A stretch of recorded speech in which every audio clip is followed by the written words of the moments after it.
জানিয়ে দিব এই মুহূর্তে আমাদের হাতে এসেছে বাংলাদেশের গুরুত্বপূর্ণ আপডেট সংবাদের শিরোনাম।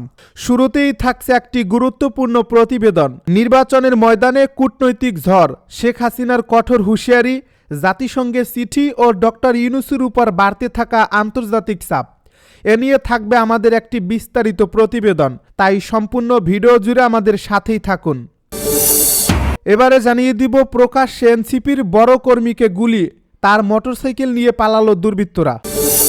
সবশেষে জানিয়ে দিব ওবায়দুল কাদের সহ 7 আসামির পক্ষে 2 জন আইনজীবী দেবে রাষ্ট্র। এতক্ষণ শুনছিলেন হাতে থাকা আপডেট সংবাদের শিরোনাম, এবারে বিস্তারিত।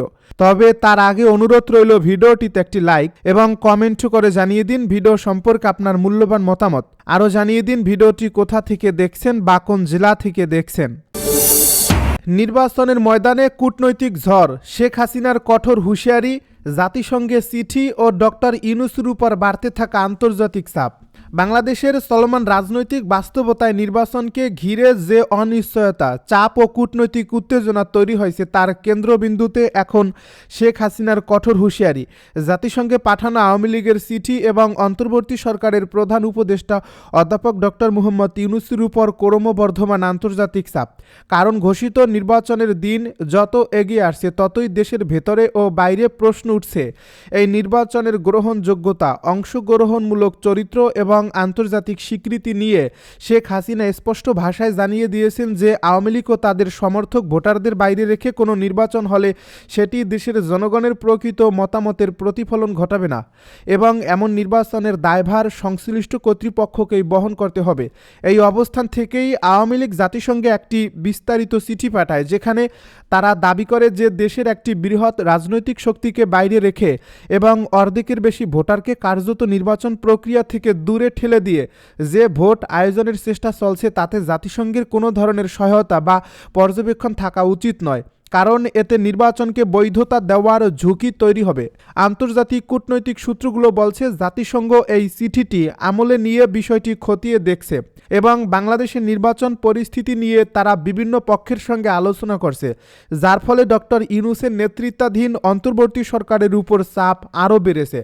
কারণ একদিকে তাকে দেশের ভেতরে একটি ঐতিহাসিক ও বিশ্বমানের নির্বাচন আয়োজনের প্রতিশ্রুতি ধরে রাখতে চাচ্ছে, অন্যদিকে আন্তর্জাতিক মহলের কাছে সেই নির্বাচনের গ্রহণযোগ্যতা প্রমাণ করার কঠিন চ্যালেঞ্জ মোকাবিলা করতে হচ্ছে। বাস্তবতা হলো মাঠ পর্যায়ে নির্বাচনের কোনো দৃশ্যমান আমেজ নেই। সাধারণ মানুষের মধ্যে ভোট নিয়ে স্বাভাবিক উৎসাহ, আলোচনা বা প্রস্তুতি চোখে পড়ছে না, যা একটি অংশগ্রহণমূলক নির্বাচনের জন্য অত্যন্ত গুরুত্বপূর্ণ সূচক। এই পরিস্থিতিতে শেখ হাসিনার বক্তব্য ও বার্তা সামাজিক যোগাযোগ মাধ্যমে দ্রুত ছড়িয়ে পড়ে এবং তা ব্যাপক প্রতিক্রিয়া সৃষ্টি করে, কারণ তার সমর্থকদের মধ্যে একটি স্পষ্ট নির্দেশনা চলে যায় যে নৌকা প্রতীকবিহীন নির্বাচনে তারা অংশ নেবে না। এই বার্তা রাজনৈতিকভাবে কতটা শক্তিশালী তা বোঝা যায় সামাজিক প্রতিক্রিয়া ও আলোচনার তীব্রতা দেখলেই। ডক্টর ইউনূসের জন্য এখানে মূল সমস্যা হলো ভোটার উপস্থিতি নিশ্চিত করা, কারণ আন্তর্জাতিক পর্যবেক্ষক ও দাতা সংস্থাগুলো সাধারণত ভোটার টার্ন আউটকে একটি নির্বাচনের বিশ্বাসযোগ্যতার অন্যতম মানদণ্ড হিসেবে বিবেচনা করে। যদি একটি বড় অংশ ভোট বর্জন করে তাহলে সেই নির্বাচন যত সুষ্ঠুভাবেই পরিচালিত হোক না কেন তার গ্রহণযোগ্যতা প্রশ্নের মুখে পড়বে, যার ফলে শেখ হাসিনার এই হুঁশিয়ারি কেবল একটি রাজনৈতিক বক্তব্য নয়, বরং এটি একটি কৌশলগত চাপ যা নির্বাচন প্রক্রিয়ার উপর সরাসরি প্রভাব ফেলতে পারে। জাতিসংঘে পাঠানো এই চিঠির আরেকটি গুরুত্বপূর্ণ দিক হলো আন্তর্জাতিক মহলকে বার্তা দেওয়া যে বাংলাদেশের বর্তমান রাজনৈতিক সংকট অভ্যন্তরীণ বিষয় হলেও এর সমাধান এমনভাবে হওয়া উচিত যাতে গণতান্ত্রিক নীতিমালা ক্ষতিগ্রস্ত না হয়। এই চিঠির পর বিভিন্ন কূটনৈতিক মহলে আলোচনা শুরু হয়েছে যে নির্বাচন পর্যবেক্ষণ সহায়তা বা স্বীকৃতির ক্ষেত্রে আরও সতর্ক অবস্থান নেওয়া দরকার কিনা। এদিকে নির্বাচন কমিশনের পক্ষ থেকে বিদেশে পর্যবেক্ষকদের জন্য থাকা খাওয়ার ব্যয় বহনের প্রস্তাব ঘিরে দেশেই সমালোচনা তৈরি হয়েছে, কারণ এতে নির্বাচন ব্যবস্থাপনার নিরপেক্ষতা নিয়ে প্রশ্ন উঠছে। এসব বিষয় মিলিয়ে ডক্টর ইউনূসের উপর চাপ, রাজনৈতিক চাপ দ্বিমুখী রূপ নিয়েছে। একদিকে তাকে অভ্যন্তরীণভাবে নির্বাচন আয়োজনের প্রশাসনিক দায়িত্ব সামলাতে হচ্ছে, অন্যদিকে আন্তর্জাতিক অঙ্গনে আস্থা ধরে রাখার লড়াই চালাতে হচ্ছে।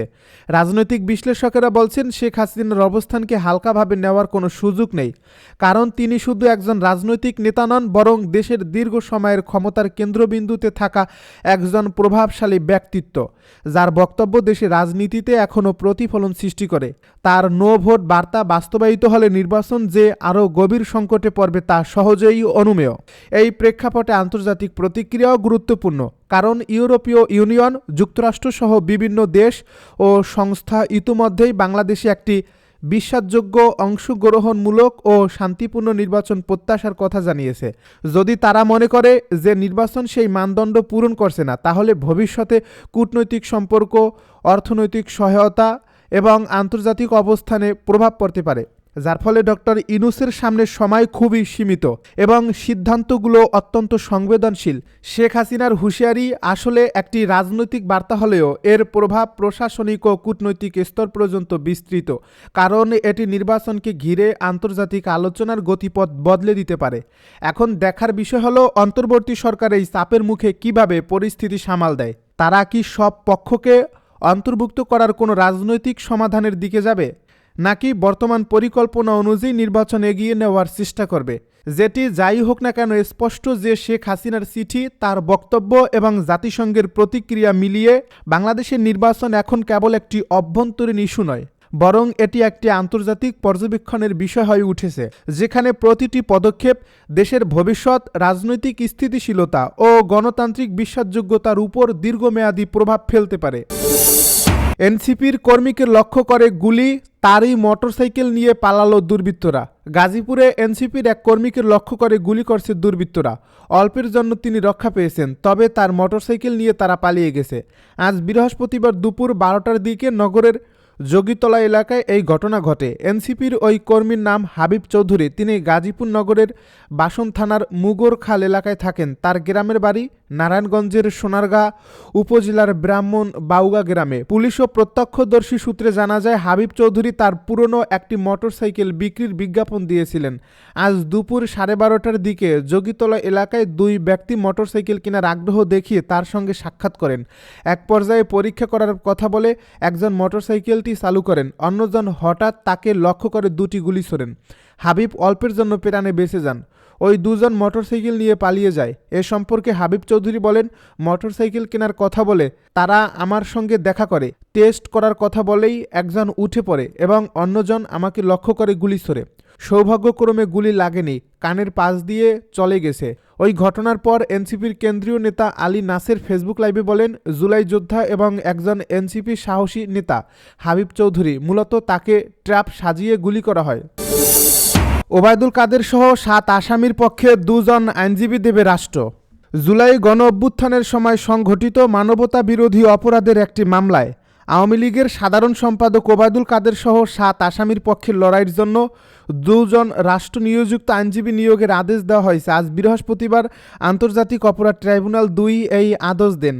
এই মামলার পর আসামিরা হলেন আওয়ামী লীগের যুগ্ম সাধারণ সম্পাদক আফামা বাহাউদ্দিন নাসিম, সাবেক তথ্য ও সম্প্রচার প্রতিমন্ত্রী মোহাম্মদ আলী আরাফাত, যুবলীগের চেয়ারম্যান শেখ ফজলে শামস পরশ ও সাধারণ সম্পাদক মাইনুল শেখ হোসেন খান নিখিল ও ছাত্রলীগের কেন্দ্রীয় সভাপতি সাদ্দাম হোসেন ও সাধারণ সম্পাদক শেখ ওয়ালি আসিফ ইনান। এ মামলার সব আসামি পলাতক। 18 জানুয়ারি এ মামলার পরবর্তী শুনানির দিন ধার্য করা হয়েছে। এ মামলায় গত 18 ডিসেম্বর আনুষ্ঠানিক অভিযোগ দাখিল করে প্রসিকিউশন।